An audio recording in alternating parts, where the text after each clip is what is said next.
You're on an important business trip with one of your coworkers, and he collapses to the ground in front of you. He isn't breathing. You cry out for help, but all the people around you just stand and don't know what to do. Your coworker has a wife and family at home. You have 5 minutes to help this man to live. But what can you do? Every one of us is susceptible to bad health, and as a result, when we see someone in need, we should assist in every way that we can. So I'm going to teach you how to do CPR. I have been CPR certified for the past 6 years, and I have had the opportunity to speak with many emergency responders on the subject. You can increase someone's chances of survival significantly if you know how to do this. First off, what does CPR even mean? So CPR is an acronym for cardiopulmonary resuscitation. In plain English, that means getting someone's heart and lungs to work together manually again. So how can I tell when someone needs CPR? Well, there are several very important things to recognize before you do anything to the person that you suspect may need CPR. As with any of these situations, remember to call 911 when any of these things occur. I can't reiterate that enough. You need to call 911 whenever there is an emergency taking place. All right. There are a couple ways that people could lead to needing CPR. The first one I'm going to talk about is seizures. So if someone that you know falls to the ground, loses muscle control, or has jerking movements in any part of their body, then it is important to protect that person. So here's how you would protect them. Move any furniture out of the way and, if you can, place a pad or a towel under that person's head. We're there to make sure that this person doesn't get hurt any further. If the person has stopped breathing or is only gasping infrequently, then it is time to begin CPR. So the second situation that you'd run into that leads into CPR is shock. Shock is another state that can lead to CPR. Most often it can have signs like grayness of skin, confusion, they're easily agitated, or they're dizzy, and their skin may be cold to the touch. Shock is a state when people are bleeding internally. And if that is left untreated, it could lead very quickly to death. So the first thing you need to do in this kind of situation before CPR is just to make sure that you have any areas that may be bleeding already bandaged up. Cover them up with a blanket.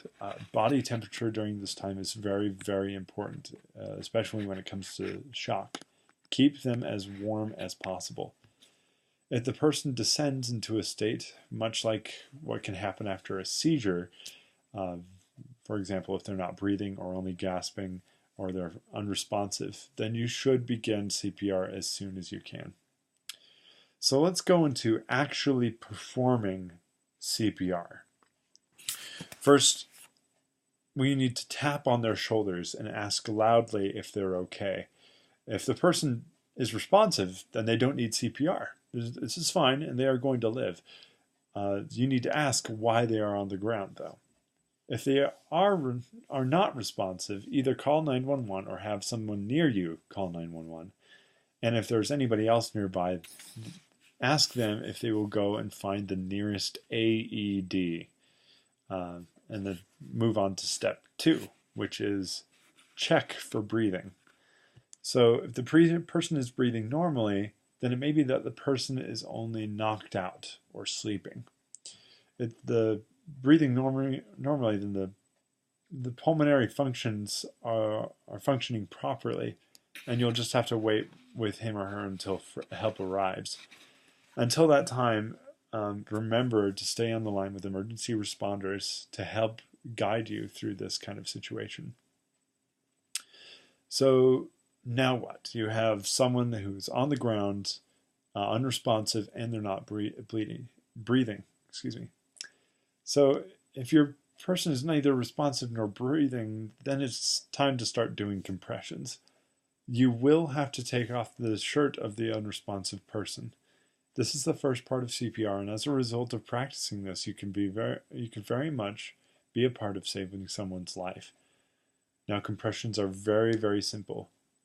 You'll be pressing down on the lower sternum area to help pump blood back to their brain and the rest of the body. So start with 30 compressions to the chest and press in such a way that you push the chest down 2 inches. And the rate in which you're going to be doing this is relatively high. You're going to want to get into about 100 to 120 beats per minute. Or if you can try to stay in beat with a popular 80s song, preferably not Take On Me or Bohemian Rhapsody, but try to stay in line with Staying Alive by the Bee Gees, or another one, Bites the Dust by Queen. Those are good tempos to work with. So you've just done compressions. Now it'd be wise to give the person breaths as well. Lungs can collapse if they're ignored. So breaths can allow the lungs to clear out the alveoli, bring new blood into the lung sacs so that you can begin to oxidate them as well. So you will begin by tilting the person's head back so that the airway is open. So once the airway is open, cover the person's mouth with your own mouth or with a breath giver. I don't have one of these on me right now. However, I do have one of these in my car. You should also have one with you at all times, just in case this should happen. You will do 2 breaths. So make sure you watch the chest of the person when you do this. If the chest does not move when you give breaths, you will need to reset the person's head and try to give breaths again. So a lot of people ask, when do I stop performing CPR? How do I know if what have I done has been good enough?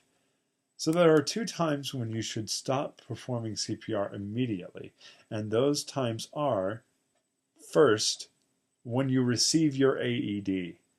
As soon as you get the AED, you should use it, and it will administer a shock to the person that will allow the heart to restart.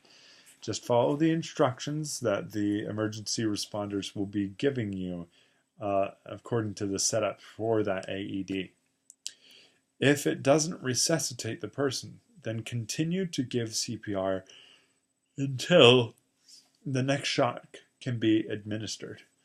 It's all right to continue to do CPR as soon as while the pads are still on the person, so long as you are not touching the person when the shock is given. I can't stress that enough. Shocks are really important. You need people to stand back when that happens. When emergency responders arrive, this is a time when you all have to stop and let them take over. If you are doing CPR alone, then you will get tired. Switching off back and forth with an emergency responder will greatly increase the victim's survival rate. So emergency responders will also be able to administer any other care that is needed. As a conclusion, CPR can be a very scary thing to do, but if you are prepared for it, then you will not be afraid. Remember the steps which have been given, because they might just save a life. First, check if the person is unresponsive.